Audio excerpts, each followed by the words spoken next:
Ya, silakan duduk, saudara. Selamat sore, shalom. Ya, saudara, kita sudah beralih kepada tema yang baru, yaitu tentang berkatnya bukti Yesus hadir. Saya sangat percaya kalau Yesus hadir di dalam hidup kita, saudara, kehadirannya itu pasti akan membawa berkat bagi kita. Oleh karena itu, biarlah kita memberikan kebebasan kepada Tuhan Yesus untuk bekerja di tengah-tengah kita. Saudara yang kekasih, sebelum saya menyampaikan firman Tuhan, kemarin siang, hari Sabtu siang, saya melakukan pelayanan pemberkatan nikah di Jakarta. Di sebuah hotel lama tetapi sudah direhab dan sudah menjadi bagus, saudara. Dan sekarang ini disewa oleh Jarum, ya, sehingga hotel itu sekarang ada sedikit perubahan nama. Nama lama masih dipakai, yaitu Hotel Indonesia, tetapi gabung ada sebagian lain hotel yang kelihatannya baru, namanya adalah Hotel Kempinski, saudara. Nah, dalam pemberkatan nikah itu, saudara, sebelum saya menyampaikan firman, MC atau WL itu mengucapkan sebuah kalimat. Kalimat itu dia bilang begini, saudara. Saudara yang kekasih dalam Tuhan, untuk menghormati Tuhan, marilah kita mematikan HP kita. Saudara, bukan untuk menghormati saya sebagai hamba Tuhan. Kalau dalam gereja kerap kali mohon HP dimatikan, itu untuk menghormati Tuhan, supaya kita bisa fokus mendengarkan firman Tuhan dengan baik. Problemnya adalah bahwa kita sukar mematikan HP. Kenapa? Sebab Alkitabnya pakai HP saat ini. Itu sebabnya mau tidak mau harus dinyalakan. Walaupun digetar, saudara, ketika ada SMS masuk, pasti kita ini terdorong atau tergoda ingin membuka. Siapa ya? Nah, disinilah yang tidak baiknya, saudara. Sebab itu, mari kita belajar menghormati Tuhan. Yang pertama. Yang kedua, menghormati yang khotbah. Supaya tidak terganggu dengan tiba-tiba kering, keluar, dengerin dulu gini, saudara. Itu sangat tidak menghormati ibadah. Ya, sebab itu matikanlah HP saudara, sebab ayat-ayat ada di dalam LCD. Nah, baik saudara, pada sore hari ini kita akan belajar firman Tuhan berkaitan dengan berkat, yaitu tentang berkat adalah tanah perjanjian kita. Mari kita baca di dalam Bilangan 13 ayat 1 dan 2, lalu ayat 17 sampai dengan ayat yang ke-24. Perhatikan ayat-ayat ini, saudara. Tuhan berfirman kepada Musa, suruhlah beberapa orang mengintai tanah Kanaan yang akan kuberikan kepada orang Israel. Dari setiap suku nenek moyang mereka haruslah kau suruh seorang, semuanya pemimpin-pemimpin di antara mereka. Maka Musa menyuruh mereka untuk mengintai tanah Kanaan. Katanya kepada mereka, pergilah dari sini ke tanah Negeb dan naiklah ke pegunungan dan amatilah bagaimana keadaan negeri itu, apakah bangsa yang mendiaminya kuat atau lemah, apakah mereka sedikit atau banyak, dan bagaimana negeri yang didiaminya, apakah baik atau buruk, bagaimana kota-kota yang didiaminya, Apakah mereka diam di tempat-tempat yang terbuka atau di tempat-tempat yang berkubu? Dan bagaimana tanah itu? Apakah gemuk atau kurus? Apakah ada di sana pohon-pohonan atau tidak? Tabahkanlah hatimu dan bawalah sedikit dari hasil negeri itu. Waktu itu ialah musim hulu hasil anggur. Mereka pergi ke sana lalu mengintai negeri itu mulai dari padang gurun Sin sampai ke Rehob, ke jalan yang menuju ke Hamat. Mereka berjalan melalui tanah Negeb lalu sampai ke Hebron.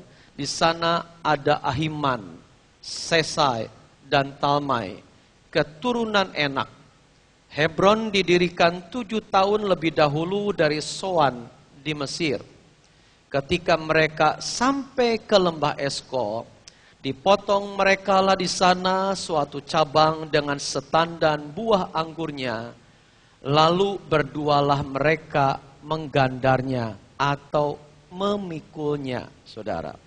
Juga mereka membawa beberapa buah delima dan buah ara. Tempat itu dinamai orang lembah Eskol karena tandan buah anggur yang dipotong orang Israel di sana. Saudaraku yang kekasih dalam Tuhan Yesus, suatu hari ada seseorang yang berkata begini, saudara. Dia bilang begini, kalau kita memperhatikan Alkitab, nampaknya bahwa Alkitab ini, saudara, itu tidak bisa digunakan untuk semua bangsa. Lalu kemudian orang yang mendengar itu bertanya, kenapa Anda berpikir seperti itu? Lalu orang itu berkata begini lagi, saudara, sebab kalau kita mempelajari atau membaca Alkitab dengan seksama, maka kita menemukan bahwa dalam Alkitab itu hanya ada satu bangsa yang nampaknya sangat diistimewakan oleh Tuhan. Sementara bangsa-bangsa lain itu bahkan kadangkala disuruh ditumpas. Sehingga dia berkata bahwa Alkitab ini hanya cocok untuk orang Israel saja. Nah, saudaraku yang kekasih, kalau kita membaca Alkitab seperti itu, nampaknya apa yang dikatakan oleh orang ini benar, saudara. Sebab kalau kita membaca Alkitab dengan sangat teliti, maka yang kita baca itu seolah-olah tentang sejarah cuma satu bangsa saja yang banyak ditekankan, yaitu bangsa Israel saja, saudara. Nah, pertanyaannya adalah, kenapa Tuhan itu begitu interest dengan bangsa yang satu ini, saudara? Saudara perhatikan, jawabannya adalah sebab bangsa Israel itu adalah gambaran dari kehidupan semua bangsa di dunia ini. Jadi apa yang dilakukan oleh orang Israel kepada Tuhan, mereka gampang berontak kepada Tuhan. Sebetulnya itu bukan hanya mengarah kepada satu bangsa saja, saudara. Sebab pada dasarnya semua manusia itu juga sebetulnya gampang berontak. Kalau orang Israel itu gampang mengeluh kepada Tuhan, saudara, sebetulnya itu juga gambaran seluruh manusia yang ada dalam dunia ini juga adalah orang-orang yang gampang mengeluh. Dan apa yang Tuhan perbuat atau janjikan kepada orang Israel, dengar, sebetulnya itu juga, saudara, yang dijanjikan Tuhan untuk semua bangsa. Nah, karena itu saudara, kita perlu belajar. Ketika kita belajar kepada bangsa Israel, ketika kita mengetahui apa yang Tuhan rencanakan kepada bangsa Israel, dengarkan baik-baik, sebetulnya saudara, itu juga yang sedang Tuhan rencanakan bagi kita semua. Nah, mari kita perhatikan, saudara, kenapa orang Israel itu harus keluar dari Mesir. Coba saudara perhatikan, ada dua tujuan besar kenapa Israel harus keluar dari Mesir, saudara. Nah, keluarnya Israel dari Mesir, saudara, sebetulnya ini juga gambaran. Yaitu gambaran kita yang dikeluarkan atau dibebaskan dari belenggu dosa, dari belenggu setan, sehingga ketika orang Israel ini keluar dari Mesir, itu sama dengan kita keluar dari belenggu ikatan setan dan dosa yang menjajah kita. Nah, apa tujuan orang Israel keluar dari Mesir? Perhatikan saudara, yang pertama, tujuan orang Israel keluar dari Mesir adalah supaya mereka beribadah kepada Tuhan. Sekali lagi saudara, tujuan yang pertama kenapa Israel harus keluar dari Mesir adalah supaya mereka beribadah. Coba kita baca ayat-ayatnya saudara. Keluaran 7 ayat 16a. Dan katakanlah kepadanya, Tuhan Allah orang Ibrani telah mengutus aku kepadamu untuk mengatakan, biarkanlah umatku pergi supaya mereka beribadah kepadaku di padang gurun. Pasal 8 ayat 1. Berfirmanlah Tuhan kepada Musa, pergilah menghadap Fir'aun dan katakan kepadanya, beginilah firman Tuhan, biarkanlah umatku pergi supaya mereka beribadah kepadaku. Berfirmanlah Tuhan kepada Musa, bangunlah pagi-pagi dan berdirilah menantikan Fir'aun. Pada waktu biasanya ia keluar ke sungai. Untuk apa? Maaf bicara BAB. Jadi Fir'aun punya kebiasaan kalau pagi ke sungai, saudara. Dan katakanlah kepadanya, beginilah firman Tuhan, biarkanlah umatku pergi supaya mereka beribadah kepadaku. Pasal 9 ayat 1, berfirmanlah Tuhan kepada Musa, pergilah menghadap Fir'aun dan berbicaralah kepadanya, beginilah firman Tuhan Allah orang Ibrani, biarkanlah umatku pergi supaya mereka beribadah kepadaku. Jadi saudara, ini adalah tujuan orang Israel keluar dari Mesir, supaya mereka beribadah kepada Tuhan. Demikian pula kenapa Tuhan membebaskan kita. Kenapa Tuhan menebus kita. Kenapa Tuhan itu membebaskan kita dari ikatan dosa dan kuasa kegelapan. Dengarkan baik-baik saudara. Salah satu tujuan saudara dan saya dibebaskan Tuhan adalah supaya saudara dan saya berbakti ibadah kepada Tuhan. Jadi saudara, kalau kita tidak beribadah, itu mengecewakan Tuhan. Coba saudara nyuruh kepada pembantu saudara dah, atau karyawan saudara, tolong lakukan ini. Lalu perintah saudara tidak dilakukan, perasaan saudara gimana? Mangkel, sedih, jengkel, itu campur aduk. Nah ini saudara perintah Tuhan. Tujuan Tuhan mengeluarkan Israel keluar dari Mesir supaya beribadah. Supaya ibadah. Jadi kalau kita tidak melakukan ini, saudara, sebetulnya kita sedang mengecewakan Tuhan. Nah itu yang pertama, saudara, sebab intinya bukan di sini. Yang kedua, saudara, apa tujuan Israel keluar dari Mesir? Yang kedua, saudara, adalah supaya mereka tinggal di tanah perjanjian. Coba kita baca Keluaran 6 ayat 7. Ini gambar saudara, diklik dari Google. Ya, Google itu diklik dengan judul Tanah Perjanjian. Munculnya ini. Jadi memang di Israel walaupun kita pikir padang Timur Tengah itu gersang, ternyata memang banyak padang rumput begini, saudara. Ketika kami lewat naik bis, banyak padang rumput hijau begini, saudara. Dan ternyata Google memunculkan gambar ini, saudara. Tanah perjanjian, tanah yang subur.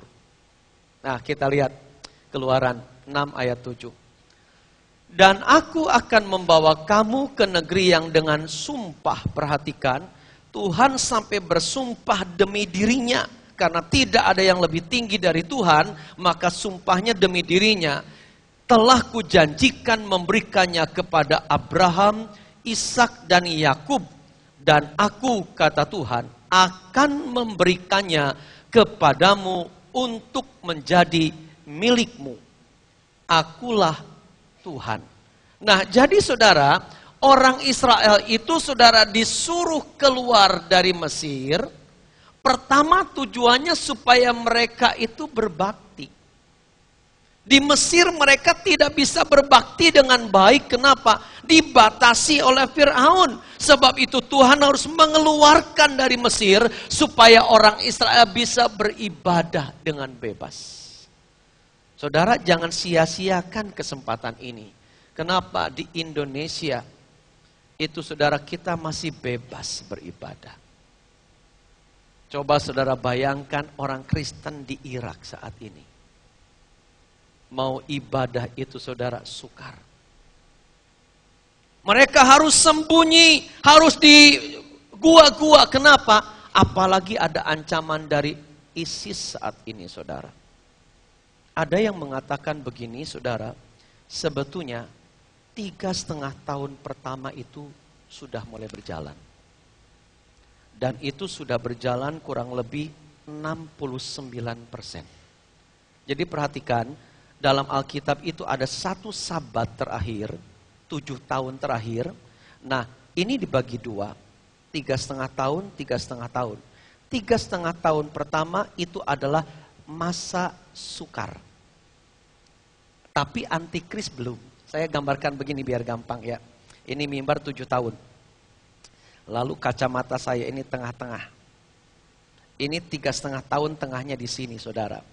Nah, 3,5 tahun pertama itu ada hamba Tuhan yang meneliti, namanya pendeta siapa lupa lagi saudara, bahwa sebetulnya kita sudah memasuki 3,5 tahun pertama itu kurang lebih 69%.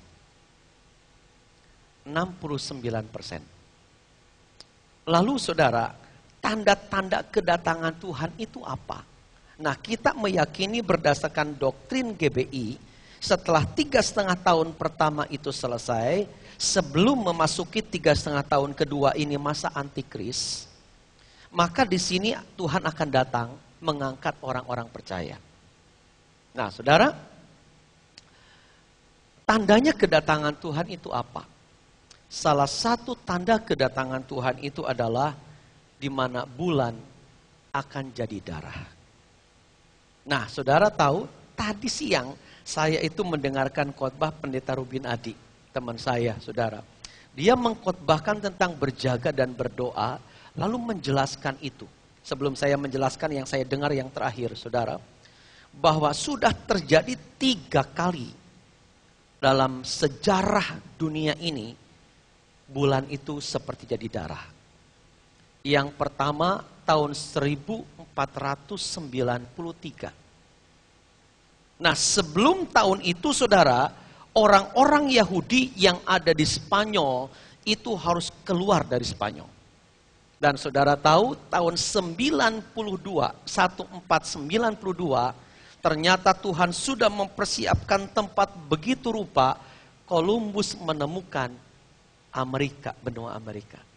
Nah, ketika ada perintah dari pemerintah Spanyol, seluruh orang Yahudi harus keluar, maka mereka rame-rame keluar, nyebrang ke Amerika. Dan kemudian mereka beranak pinak, berkembang biak di sana. Dan saudara tahu akhirnya Amerika itu sebetulnya dikuasai oleh orang-orang Yahudi yang pintar. Itu karena sejarahnya begitu, jadi tiap kali ada bulan jadi darah, itu selalu berkaitan dengan sejarah yang terjadi kepada orang Israel. Yang kedua, itu tahun 1949. Nah, tahun 48-nya Israel merdeka. Lalu yang ketiga, saudara, ketika tahun berapa tuh, tahun 67 kalau tidak salah, ada perang 6 hari, di mana Israel dikepung oleh bangsa Arab dari berbagai sudut, namun ternyata mereka berhasil mengalahkan, bahkan dalam tempo 6 hari, dari negara hanya sebesar kota Surabaya, itu bisa berkembang dalam tempo 6 hari, menjadi sebesar provinsi Jawa Timur. Itu 6 hari, saudara. Nah, tahun itu, saudara, terjadi blood moon, bulan jadi darah. Nah, yang terakhir, saudara, sudah terjadi lagi menurut penelitian NASA, bahwa bulan jadi darah itu sudah terjadi pada tanggal 11 April 2012. Sudah lewat. Nah, apakah NASA itu menghitung berdasarkan Alkitab atau bukan? Saya tidak begitu tahu, tetapi yang jelas NASA itu meneliti. Ia mengatakan, saudara, bahwa jenjang waktu antara blood moon atau bulan jadi darah yang terakhir sampai ke yang terakhir yang akan datang, ternyata itu membutuhkan waktu 3,5 tahun. Sehingga dari situ, kata hamba Tuhan ini, kita bisa menghitung bahwa kapan kira-kira Tuhan itu datang. Saudara, kadangkala kalau mendengar, ada yang berani menentukan alergi. Jangan alergi dulu. Seolah-olah, saudara, Tuhan itu tidak bisa memberitahu. Hamba Tuhan yang terakhir ini berkata, orang bijak itu akan dikasih tahu oleh Tuhan kapan Tuhan akan datang. Dia berkata begitu, saudara. Nah, diperkirakan, kata hamba Tuhan ini, kalau memang dari tanggal 11 April 2012, lalu kita loncat 3,5 tahun, maka setelah dihitung itu, saudara, kemungkinan masa pengangkatan itu berkisar tahun 2015 bulan September. Menurut saudara, Tuhan Yesus tahu nggak kapan dia akan datang? Menurut Pak Kosasi tahu enggak? Nah, kan ada ayatnya. Tidak ada seorang pun yang tahu, malaikat tidak, anak pun tidak. Saudara dengar.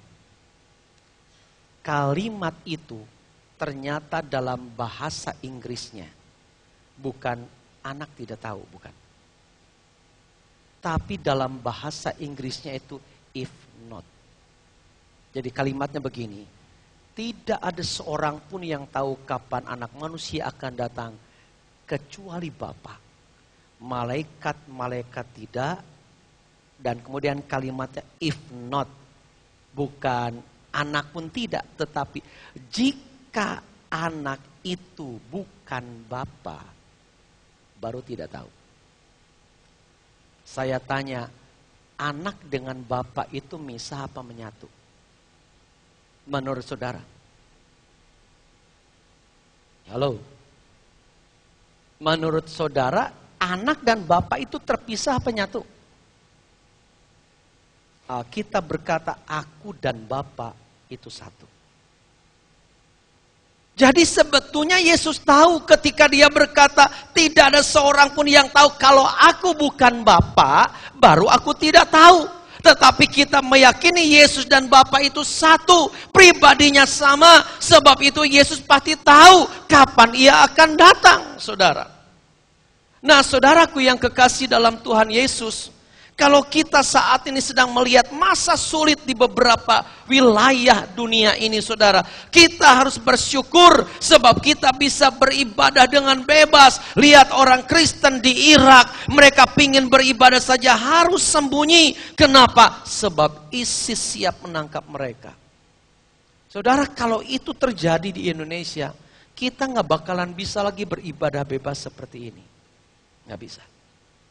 Sebab itu saudara, kalau kita masih bisa bebas beribadah, tanggapannya apa? Lebih sungguh-sungguh beribadah, manfaatkan waktu, jangan gampang bolos. Lebih sungguh-sungguh, itu yang harus kita lakukan. Di samping itu memang tujuan inilah kenapa kita dibebaskan oleh karya Kristus di kayu salib. Supaya saudara dan saya itu beribadah kepada Tuhan. Nah, yang kedua ini saudara, supaya mereka tinggal di tanah perjanjian. Dalam bahasa Alkitab saudara, tanah perjanjian itu disebut Kanaan. Ya. Nah, Kanaan itu mana sih saudara? Kanaan itu kalau saya baca di dalam buku Pintar, ternyata yang dimaksud tanah perjanjian Kanaan ini meliputi Syria sampai dengan lembah Yordan. Syria itu mana saudara? Syria itu Asyur kalau di bahasa Alkitab. Atau bahasa sekarangnya Suriah saudara. Itu Syria. Nah, Syria itu adanya di sini. Ini Israel yang kecoklat-coklatan, ini Israel, ya. Lalu di sini Yordania. Batasnya itu ini Sungai Yordan. Saudara, ini Yordania dan di atas Yordania ini Suriah. Di atas Israel Libanon, saudara.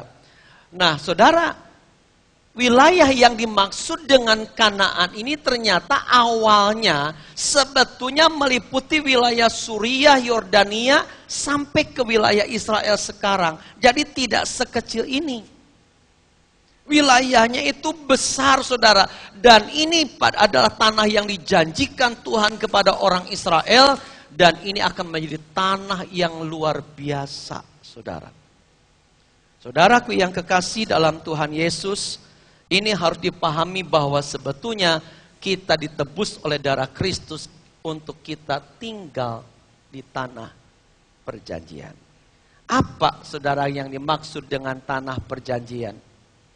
Ya, kita lihat apa makna tanah perjanjian bagi kita. Perhatikan saudara, yang pertama, tanah perjanjian bagi kita itu sama dengan sorga.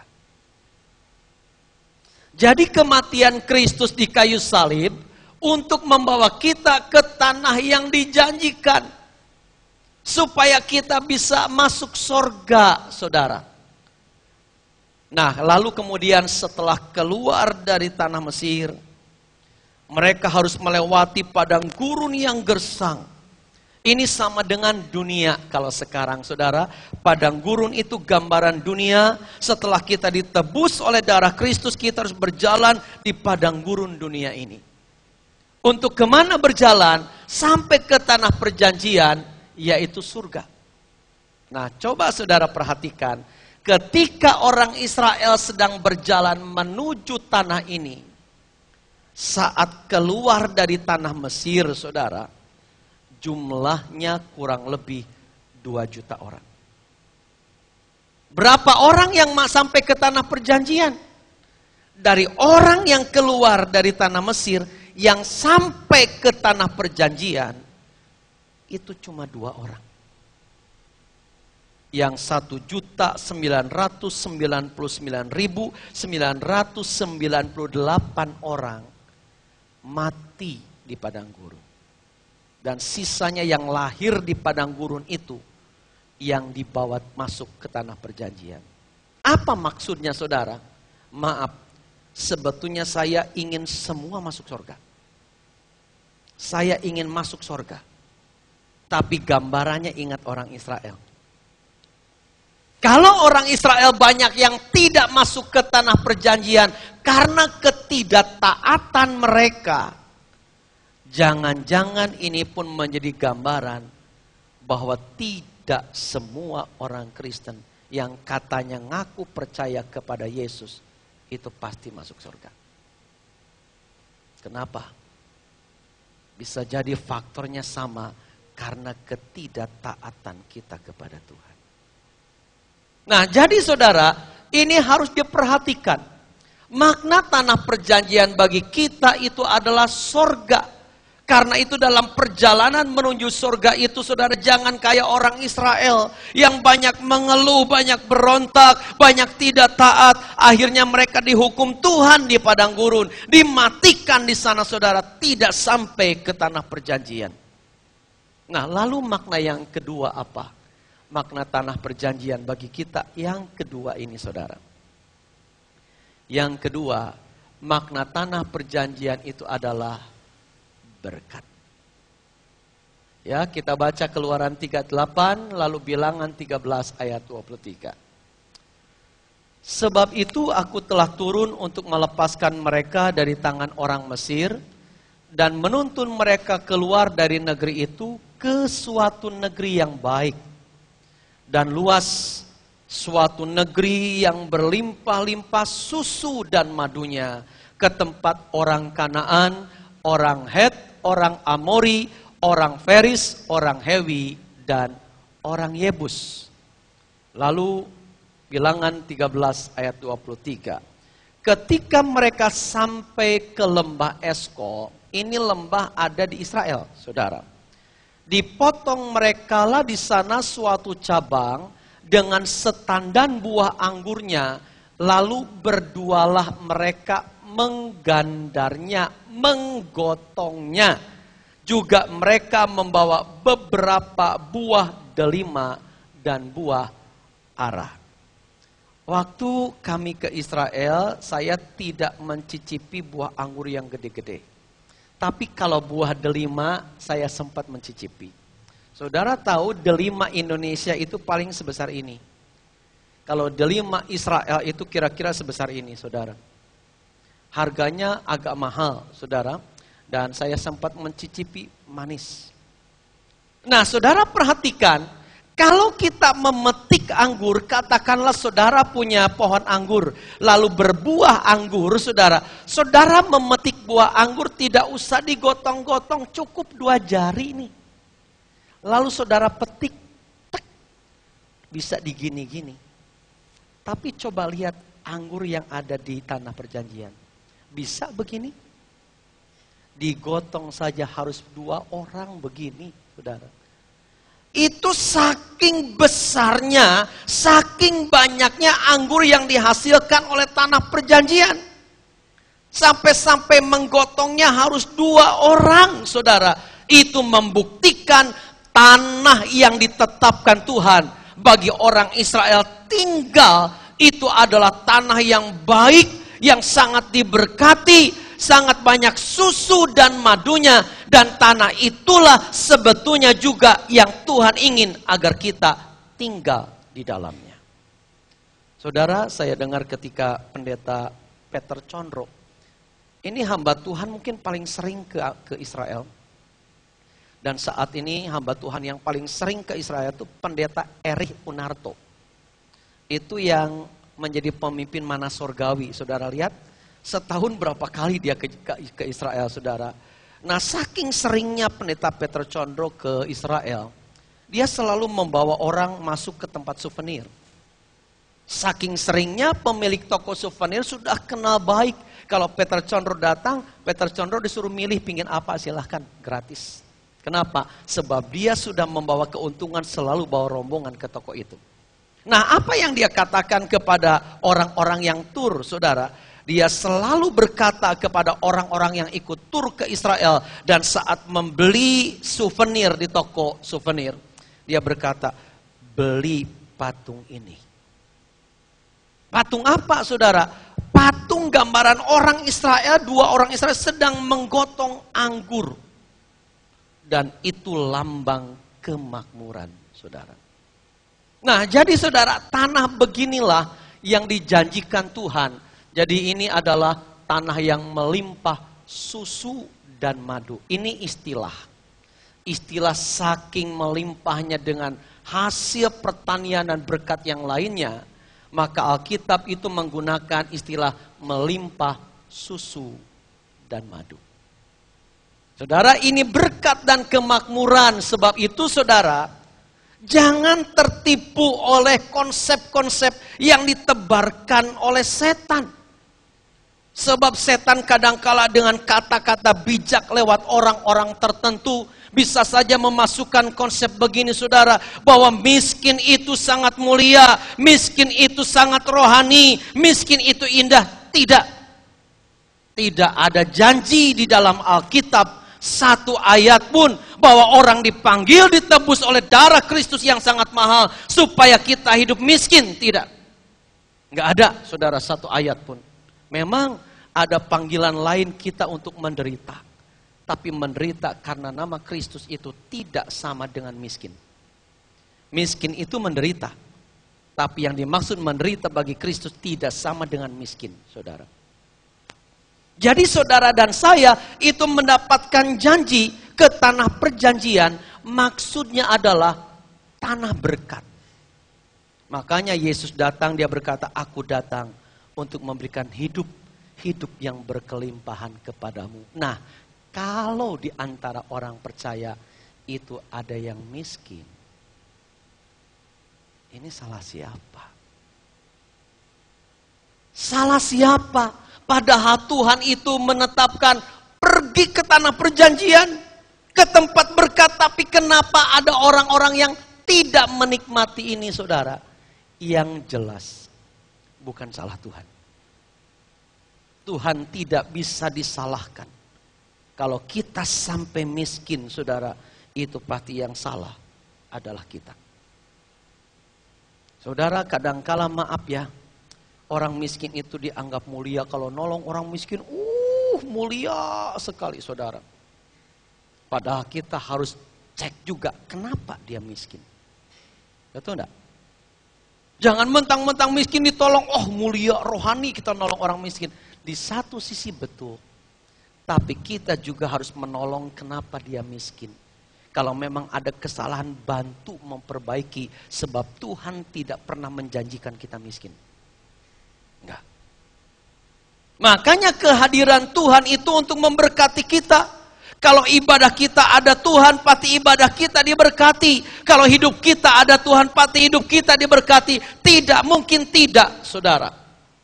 Sebab itu sekali lagi, jangan tertipu dengan ungkapan setan bahwa miskin itu mulia, miskin itu rohani, saudara.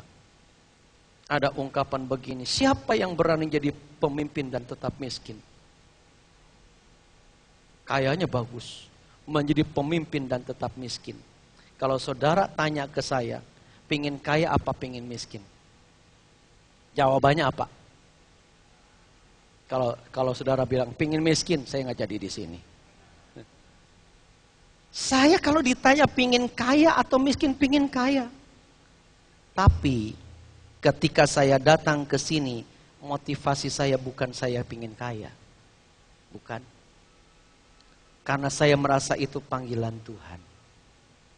Nah, jadi kalau kemudian pelayanan berkembang, berkat juga bertambah, itu sesuatu yang wajar, saudara. Sama seperti saudara punya toko satu, lalu berkembang jadi dua, otomatis berkat juga bertambah. Itu hal yang wajar, bukan sesuatu yang aneh. Lalu kemudian dianggap itu mau praktek gereja dan sebagainya, perampok dan sebagainya, saudara. Bukan, itu hal yang wajar. Hal yang wajar, saudaraku yang kekasih.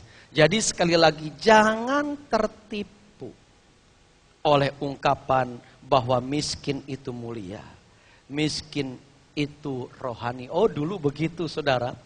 Gereja Pantekosta dulu itu, saudara, kalau pendetanya naik sepeda, rohani ya. Kalau naik mobil duniawi. Ada konsep begitu, betul saudara. Kalau orang suka nyindir, kalau pendetanya gemuk nggak pernah puasa. Pendetanya kurus nggak diberkati. Pendetanya banyak anak, tidak tahan nafsu, katanya macam-macam, saudara.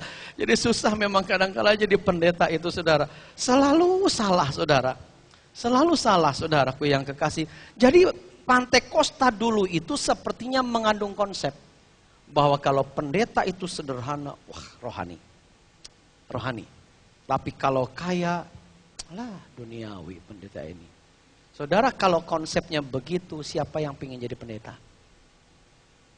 Apa tidak berhak pendeta itu diberkati oleh Tuhan? Berhak. Berhak, saudara. Karena sama-sama Tuhan menjanjikan tanah perjanjian. Apakah yang layak diberkati cuma Pak Asahya dan Ko Leang Hun? Enggak. Saya juga layak. Semua juga layak. Mas Eka juga layak. Sebab ini janji bukan untuk orang tertentu saja. Ini janji buat semua orang percaya kepada Kristus. Bahwa kita sedang digiring oleh Tuhan. Dikeluarkan dari tanah Mesir. Supaya kita menuju tanah perjanjian. Yaitu tanah berkat. Di mana penuh dengan susu dan madu. Nah jadi saudara. Inilah indahnya hidup di dalam perjanjian Tuhan. Nah ada dua jenis berkat saudara. Kita lihat. Ada dua jenis berkat. Yang pertama, berkat secara rohani. Jadi kalau mendengar berkat itu jangan selalu langsung pikiran kita uang, enggak. Ada berkat rohani juga, bahkan berkat rohani ini tidak bisa dibeli dengan uang. Apa saudara berkat rohani ini? Misalnya sukacita. Ya, sukacita saudara. Saya kadangkala melihat ada orang-orang yang nggak bisa tertawa lepas. Kalau saudara bisa tertawa lepas itu enak sekali saudara. Bener loh saudara. Ada orang yang cemberut aja. Kayaknya jaim. Jaga image saudara. Kalau tertawa itu kalau sampai tertawa tidak berwibawa gitu saudara. Oh ada konsep begitu saudara. Kalau tertawa, apalagi tertawa terbahak-bahak, wah tidak wibawa. Lalu ditegur, jaga wibawa dong. Apa hubungannya saudara? Ini berkat rohani. Bisa sukacita itu luar biasa senangnya saudara. Dan ini tidak selalu karena uang banyak. Menurut saudara bapak ini uangnya banyak nggak? Nggak tahu saudara. Nggak tahu tapi kok kayaknya enak walaupun ompong tuh giginya. Kayaknya kok enak ketawanya gitu saudara. Kalau saudara bisa ketawa ngakak lalu bisa sukacita. Itu berkat rohani saudara. Saudara tidak akan pernah bisa beli di toko walaupun nama tokonya toko sukacita. Nggak pernah bisa beli itu. Ini hanya bisa diberikan oleh Tuhan. Jadi sangat-sangat rugi kalau kita kehilangan sukacita. Tapi ya memang banyak orang Kristen saat ini kehilangan sukacita. Masuk gereja kayak masuk kuburan. Harus tenang, harus tidak boleh senyum ketawa, langsung duduk tegang. Saudara, ini tempat kita bersukacita. Bukan tempat kita ini berduka, tidak. Bersukacita. Jadi dalam gereja harus menemukan ini sebab ini berkat dari Tuhan. Lalu kemudian saudara yang lain berkat rohani itu adalah damai sejahtera. Gambarnya seorang anak gelandangan tertidur di tengah keramaian Tugu Selamat Datang di dekat Hotel Indonesia ini. Ini Hotel Indonesia kemarin, Kempinski di sini. Saudara, ia bisa tidur, walaupun bising, itu orang yang damai. Jadi ini bukan bicara damai sejahtera itu bukan bicara soal tempat. Tapi ini bicara soal hati, saudara. Kalau tempat itu bisa memberikan damai, tempat yang paling damai itu Ancak Suci, Lawang Rejo. Sebab di situ sepi, saudara. Tetangga satu dengan yang lain tidak saling menyapa. Diem terus saudara. Tapi nyatanya saudara coba masuk ke Ancak Suci. Atau tinggal di Lawang Rejo malam-malam. Damai enggak? Malah hatinya ketakutan saudara. Jadi ini masalah hati. Dan ini hanya bisa kita dapatkan dari Tuhan. Bukan dari dunia ini saudara. Sebab satu pribadi yang bisa meninggalkan damai sejahtera. Yang bisa berkata aku tinggalkan damai sejahtera dalam hatimu cuma Yesus. Sebab itu damai sejahtera ini hanya bisa kita dapatkan kalau kita melekat kepada Yesus. Itu berkat saudara. Banyak orang kehilangan ini saat-saat ini saudara. Suatu saat saya SMS kepada seseorang. Selamat ulang tahun, kiranya damai sejahtera berkat Tuhan melimpah. Lalu kemudian membalas, terima kasih Om, tapi ada yang belum saya dapatkan satu. Apa? Damai sejahtera. Oh, uangnya banyak, tapi hatinya nggak punya damai. Dan itu sedang dia perjuangkan. Saudara, padahal ini adanya di dalam perkara rohani. Damai ini. Lalu kemudian contoh lain, saudara, ketenangan batin ini hampir sama dengan damai sejahtera, ya. Kemudian yang lain, kebahagiaan. Ini berkat rohani, saudara. Dan ini tidak bisa diukur dengan uang. Ya. Lalu jenis yang kedua dari berkat adalah berkat jasmani. Apa berkat jasmani? Coba saya tanya saudara tes. Berkat jasmani apa menurut saudara?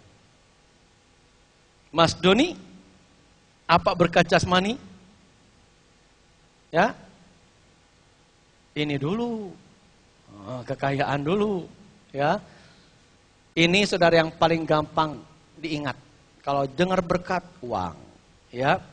Nah, saudara, ini benar berkat, tapi berkat secara jasmani. Dan Tuhan pun tidak ingin kita kekurangan ini, tidak. Walaupun Tuhan tahu ini bukan segala-galanya di dalam dunia ini, bukan. Ada banyak hal yang tidak bisa diselesaikan dengan uang. Banyak. Tetapi banyak hal yang kita sulit lakukan juga kalau tanpa uang, saudara. Berarti uang itu dibutuhkan. Nah, Tuhan mengerti kita ini butuh uang, maka konsep berkat itu sebetulnya juga bicara soal harta kekayaan. Dan Tuhan janjikan ini, saudara. Lalu kemudian contoh yang kedua, berkat jasmani itu adalah kesehatan.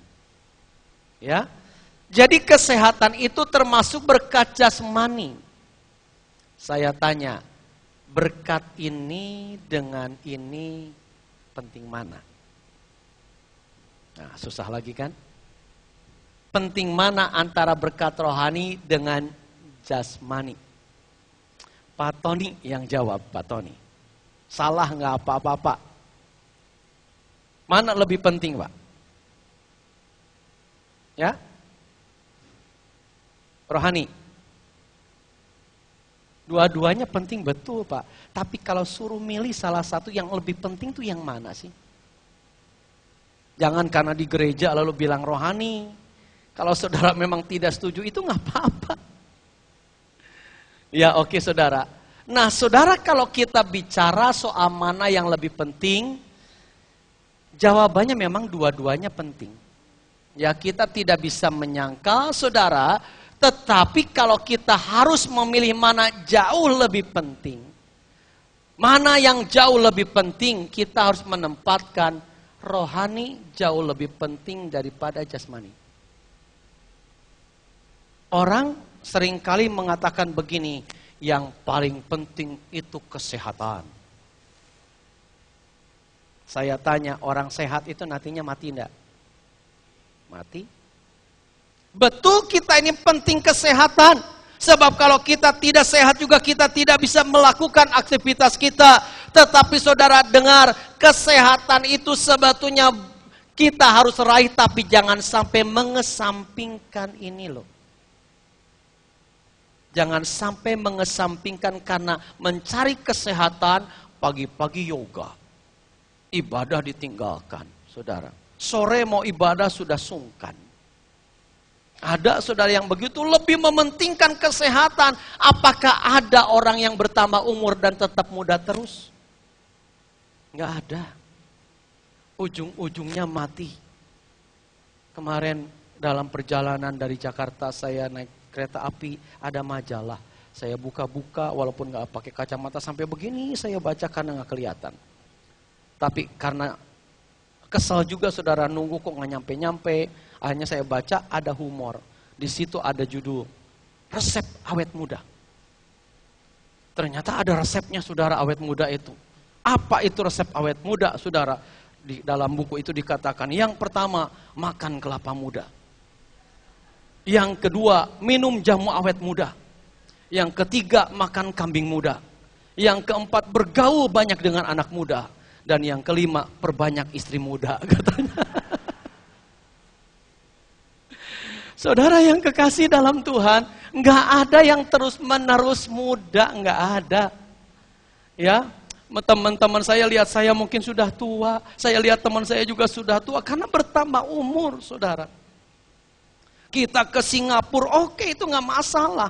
Mungkin itu adalah tempat kesehatan yang paling baik, dokter yang paling bagus, saudara. Waktu saya nengok Cilina ke Semarang, setelah nengok, saya jalan-jalan dengan Ibu Deborah, kalau nggak salah ya. Ketemu seorang hamba Tuhan. Lalu ngobrol dan bertanya, habis dari mana? Habis nengok jemaat yang sakit. Sakit apa? Ini pinggangnya sakit, saya bilang. Itu paling di empedunya ada batu, katanya. Lalu dia memberikan masukan. Kalau mau memeriksa empedu dan mengeluarkan batu, jangan di Singapura. Mahal, ke Jepang. Oh, kenapa ke Jepang? Lalu kemudian dia sudah ke sana, saudara. Dia sudah ke sana. Lalu saya tanya, dia cerita, saudara. Di Jepang itu ternyata yang di Singapura 18 juta rupiah. Di Jepang itu cuma 3,5 juta. Bahkan kalau kita dirawat di rumah sakit yang 4 orang pasiennya satu kamar, itu gratis. Gratis, saudara. Tapi katanya jangan coba-coba naik taksi dari airport ke rumah sakit. Kenapa? 10 juta katanya. Naik taksi saya bayar 10 juta. Mahalnya minta ampun, tapi untuk rumah sakit dokternya jauh lebih murah katanya, saudara. Nah, oke lah, saudara. Kita cari kesehatan bagus. Tapi dengar, jangan ini dikalahkan. Banyak orang mencari ini jasmani, ini kalah. Saudara, kalau kita berkelimpahan ini kadangkala ini diabaikan. Orang diberkati kekayaan ini terabaikan, saudara, betul. Tapi Alkitab berkata kalau orang ngutamakan ini akan kena pengaruhnya. Carilah dahulu kerajaan Allah dan kebenarannya, maka semuanya akan ditambahkan kepadamu. Saya tanya kepada saudara, carilah dahulu kerajaan Allah dan kebenarannya, jasmani apa rohani? Halo? Rohani. Maka semuanya akan ditambahkan kepadamu. Semuanya termasuk jasmani enggak? Masuk. Apakah ada ayat yang berkata carilah uang dahulu lebih dari apapun, maka rohanimu akan lebih sungguh-sungguh? Enggak ada. Ayat itu enggak ada, saudara. Jadi saudaraku yang kekasih, ini berefek ke sini. Tapi jasmani belum tentu berefek ke rohani. Belum tentu. Nah, mari kita lanjutkan, saudara. Ini langkah-langkah praktis, sebetulnya masih ada langkah-langkah rohani yang kita temukan dalam Alkitab. Langkah apa yang dilakukan oleh orang Israel untuk mencapai tanah perjanjian? Kita lihat, saudara, yang pertama, saudara, tanah itu harus diintai. Ya, kita lihat kembali Bilangan 13 ayat 1 dan 2. Tuhan berfirman kepada Musa, suruhlah beberapa orang mengintai tanah Kanaan yang akan kuberikan kepada orang Israel. Dari setiap suku nenek moyang mereka haruslah kau suruh seorang. Semuanya pemimpin-pemimpin di antara mereka. Nah, jadi yang pertama, saudara, ketika tanah perjanjian ini, tanah yang melimpah susu dan madu, tanah yang melimpah dengan berkat ini akan diraih oleh orang Israel. Sebelum mereka ke sana, Tuhan berpesan kepada Musa supaya Musa memilih satu orang dari tiap suku sehingga jumlahnya 12. Lalu Tuhan berkata, intai tanah perjanjian itu. Selidiki tanah perjanjian itu. Perhatikan tanah perjanjian itu. Lihat dulu, saudara, apakah keadaannya baik atau tidak? Apa betul di sana adalah tempat yang dijanjikan Tuhan atau bukan? Selidiki dengan teliti, itu perintah Tuhan. Dan saudara, apa kebenaran yang bisa kita ambil dari poin pertama ini? Sebelum kita mencapai berkat itu, pertama-tama kita harus punya visi akan berkat. Ya, kita harus punya visi akan berkat. Coba kita baca di dalam Amsal, pasal yang ke-29 ayat 18. Saya tidak masukkan ke dalam PowerPoint, saudara. Coba saudara buka Amsal. Amsal pasal 29 ayat yang ke-18.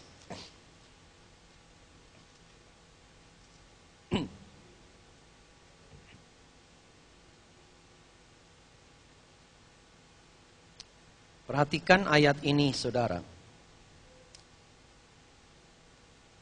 Bila tidak ada wahyu, menjadi liarlah rakyat. Berbahagialah orang yang berpegang pada hukum. Perhatikan kalimat awal dalam bahasa Inggris. Itu berbunyi demikian, saudara. If there is no vision, the people perish. Jika tidak ada visi, maka binasalah rakyat. Dalam terjemahan bahasa Indonesianya, bila tidak ada wahyu, jadi liarlah rakyat. Sebetulnya pemahamannya jauh lebih mudah kita baca dalam bahasa Inggris. Jika tidak ada visi, rakyat binasa. Maksudnya apapun yang ingin kita raih harus punya visi. Saya tanya, coba saudara tanya kepada Ko Asahel. Dia punya visi enggak dengan membangun hotel? Apa dia pokoknya pingin dah bangun saja? Saya yakin enggak begitu. Pasti punya visi. Walaupun kita jangan pingin tahu apa visinya, itu pribadi.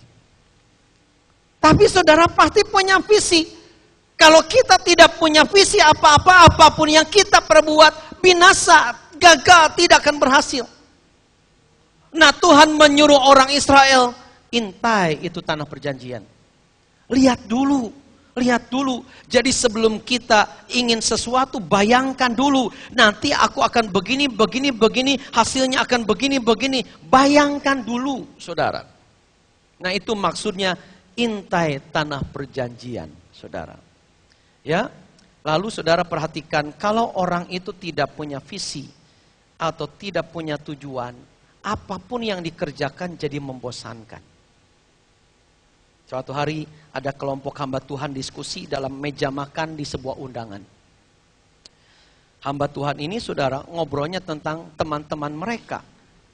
Mereka berkata begini dalam diskusi itu, kenapa ya kok teman-teman kita setelah mereka menikah, setelah mereka punya pekerjaan, kok rohaninya loyo? Tidak tumbuh dengan baik, tidak tambah semangat, tapi kok tambah mundur. Betul nggak, saudara? Kita menemukan banyak fakta yang begitu. Ada orang ketika bujangan rajin, tapi setelah nikah repot dengan anak sudah plus. Nggak pernah pelayanan, nggak pernah ke gereja, saudara. Ada yang setelah punya usaha yang sukses, dia lupa akan pelayanan. Tuhan dilupakan, yang penting cari uang, saudara. Nah, diskusi itu, saudara, tidak menemukan jawaban. Lalu kemudian ada seorang pendeta Indonesia, ini di Singapura. Pendeta Indonesia duduk di situ ditanya. Namanya siapa? Namanya itu almarhum pendeta Yeremia Rim. Menurut Brother Jeremia, kenapa ini bisa terjadi? Pendeta Yeremia Rim cuma menjawab begini. Karena mereka tidak punya visi. Saudara ikut Yesus, tapi tidak punya visi. Tiap minggu ibadah, bosan, saudara. Percaya, bosan. Saudara berjalan di padang gurun, tidak punya visi tanah perjanjian, bosan tuh padang gurun. Melelahkan. Saya pelayanan tidak punya visi, capek. Karena banyak masalah dalam pelayanan. Jadi karena ada visi, saudara, itu yang membuat kita bisa bertahan. Nah, Tuhan menyuruh kepada orang Israel, intai tanah perjanjian. Lihat dulu, dan itu akan menjadikan semangat bagimu. Ketika kau tahu banyak tantangan dalam padang gurun, engkau tahu ada tanah perjanjian yang akan segera kita capai. Dan itu membangkitkan gairah, saudara. Jadi yang pertama, itu harus diintai. Lalu yang kedua, saudara. Yang kedua, saudara, untuk mencapai tanah perjanjian itu harus diyakini dan diresponi dengan positif. Coba lihat Bilangan 13 ayat 30.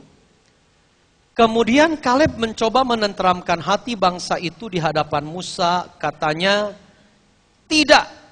Ini setelah yang 10 dan orang Israel terpengaruh oleh pendapat yang 10 yang negatif, saudara. Lalu kemudian Kaleb berkata, tidak, kita akan maju dan menduduki negeri itu, sebab kita pasti akan mengalahkannya. Saudara lihat, yang kedua diyakini dan diresponi dengan positif. Kenapa saudara kita harus meyakini? Sebab ketika kita sampai di tanah perjanjian, betul tanah perjanjian itu subur, betul tanah perjanjian itu sangat menyenangkan, tapi di dalamnya ada raksasa-raksasa yang siap menelan kita. Nah, saudara, yang dilihat sama oleh 12 orang ini. Semuanya melihat tantangan yang besar, ada Heman, Talmai dan sebagainya, raksasa-raksasa yang siap menghabisi mereka. Mereka pulang. Yang 10 berkata begini kepada Musa, celaka. Enggak mungkin. Raksasa, enggak mungkin kita berperang dengan mereka, enggak mungkin. Tapi yang 10 berpikir positif. Yang 2 berpikir positif. Tidak. Kita pasti bisa merebutnya karena Tuhan sudah mengatakannya. Apa kalimat SBY yang terkenal? Bersama kita bisa. Apa kalimat yang terkenal dari Obama? Kalimat yang terkenal dari Obama adalah yes, we can. Kita dapat. Coba saudara klik di YouTube Obama, lalu dia mengucapkan yes, we can. Ternyata Obama saat ini sedang diserang oleh banyak orang bahwa dia itu sebetulnya adalah antikris. Betul enggaknya saya nggak tahu. Dan kata-kata yes, we can itu saudara, ternyata entah dibagaimanakan yang terdengar itu bukan yes, we can. Thanks to set. Thanks to set. Apa maksudnya? Terima kasih kepada setan. Saudara, yang kekasih, kalimat Obama itu sangat positif. Yes, we can. Ya, kita dapat. Dan itu yang menghantarkan dia jadi presiden sampai 2 kali. Pernah saudara mendengar ada perusahaan sepatu yang mau menawarkan sepatu ke sebuah pulau? Lalu mengutus salesnya, 2 orang sales diutus saudara. Yang pertama diutus dulu ke pulau itu saudara, ternyata sukunya primitif. Dan belum ada yang pakai sepatu. Lalu kemudian sales yang pertama pulang dan lapor kepada bosnya, bos, percuma. Tidak ada yang pakai sepatu. Betul enggak saudara? Tidak ada yang pakai sepatu, betul enggak? Betul. Tapi negatif. Percuma. Enggak ada yang pakai sepatu, enggak ada yang beli sepatu. Lalu sales yang kedua saudara diutus. Pulang setelah melihat kondisi yang sama. Lalu kemudian bilang kepada bosnya, bos, harapan besar. Tidak ada yang pakai sepatu. Kita bisa jualan sepatu laris. Beda. Nah saudara, yang 10 orang berkata celaka. Tapi yang 2 orang itu meyakini dan merespon dengan positif. Ujungnya apa yang terjadi? Yang 2 orang itu yang masuk. Yang 2 orang itu yang masuk, 10 itu tidak. Kenapa? Karena 2 orang ini meyakini dan merespon dengan positif. Yang ketiga, yang terakhir. Langkah mencapai tanah perjanjian yang ketiga adalah berkat itu harus direbut. Ulangan 8 ayat 18 berkata, tetapi haruslah engkau ingat kepada Tuhan Allahmu, sebab dialah yang memberikan kepadamu kekuatan untuk memperoleh kekayaan dengan maksud meneguhkan perjanjian yang diikrarkannya dengan sumpah kepada nenek moyangmu seperti sekarang ini. Saudara lihat, yang diberikan Tuhan kepada orang Israel apa? Kekayaan atau bukan? Kalau kita baca ayat ini. Coba lihat ayat ini, saudara. Tetapi haruslah engkau ingat kepada Tuhan Allahmu, sebab dialah yang memberikan kepadamu apa? Kekuatan. Jadi berkat itu tidak brek nih, terima. Enggak. Berkat itu sudah ada, tetapi harus direbut, saudara. Makanya yang Tuhan berikan itu kekuatan untuk merebut berkat itu. Kalau kita tidak merebutnya, saudara, berkat itu tidak sampai ke kita. Nah, apa maksud direbut itu, saudara? Sementara ada yang menghalangi berkat itu, saudara. Siapa yang menghalangi? Yang menghalangi itu yang tadi. Bangsa Enak, bangsa Amalek, bangsa Amori, bangsa Feris, Hewi, Yebus. Itu semua penghalang berkat Tuhan sampai ke orang Israel. Nah, kalau tidak direbut, tidak dikalahkan di bangsa-bangsa, berkat itu tidak akan menjadi milik Israel.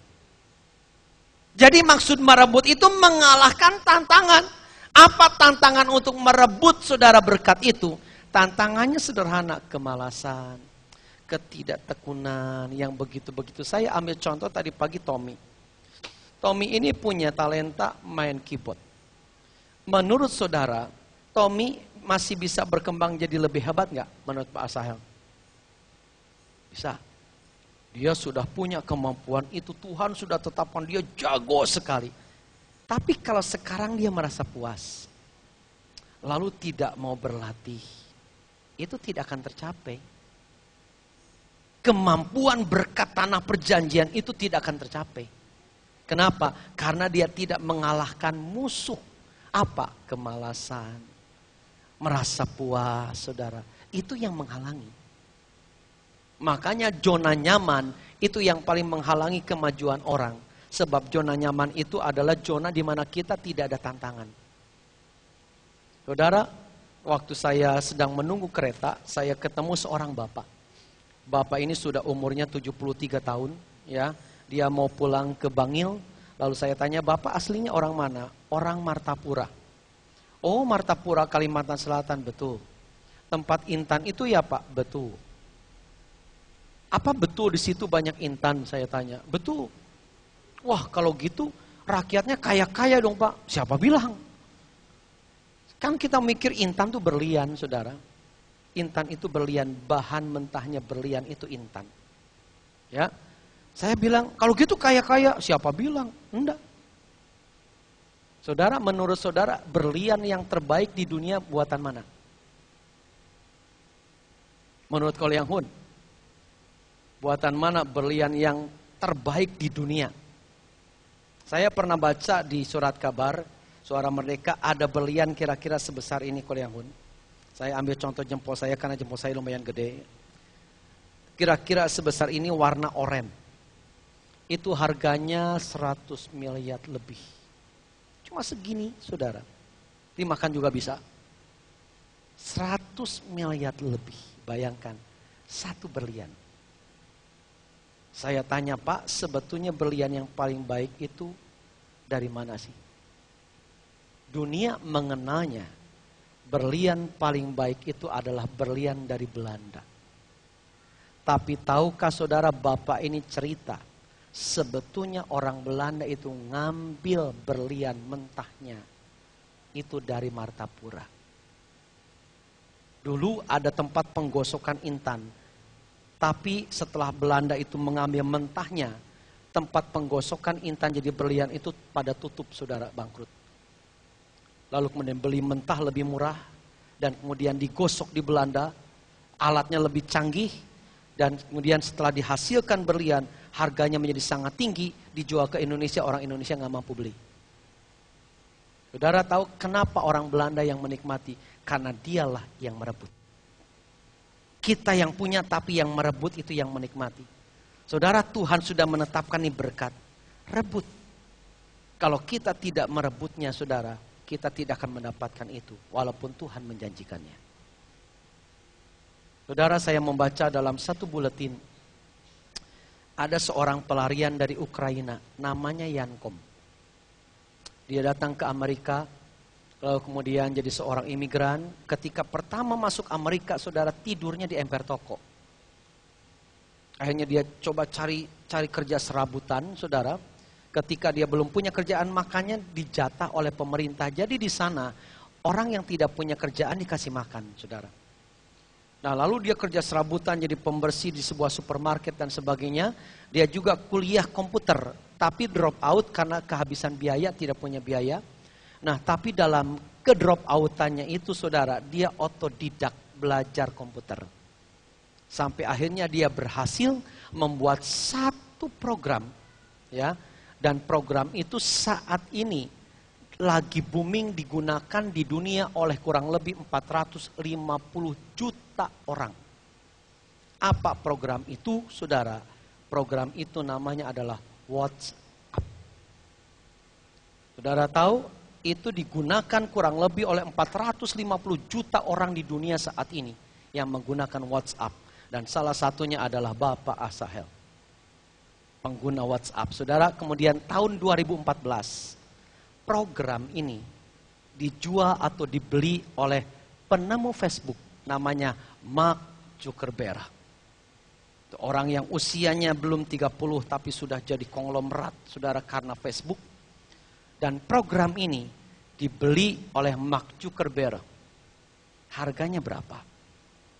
Harganya itu, saudara, 19 miliar US dollar. Kalau dirupiahkan, saudara, itu 200 triliun. Satu program. Saudara bisa bayangkan, dari orang yang sangat miskin pada awalnya. Tetapi karena dia bisa mengembangkan dan merebut berkat itu. Yang berkat itu sebetulnya bukan 200 triliunnya itu. Berkatnya itu program yang dia temukannya itu, saudara. Harganya sampai 200 triliun rupiah. Coba bayangkan, uang segitu kalau kita belikan kerupuk, saudara. Lalu kita taruh masuk ke dalam gereja ini. Saudara dan saya berenang di lautan kerupuk, saudara. Begitu luar biasanya orang ini, saudara. Ketika ia bergerak menemukan tanah perjanjiannya, maka di situ berkat Tuhan melimpah. Nah, Tuhan ingin setiap orang menikmati tanah perjanjian.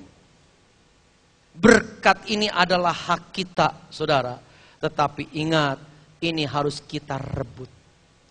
Baru kita bisa memperolehnya. Jadi, langkah yang orang Israel lakukan untuk menikmati tanah perjanjian, yang pertama adalah tanah itu harus diintai. Yang kedua, saudara, diyakini dan diresponi dengan positif. Dan yang ketiga, berkat itu harus direbut. Tuhan Yesus memberkati saudara semua. Amin. Mari kita berdiri, saudara.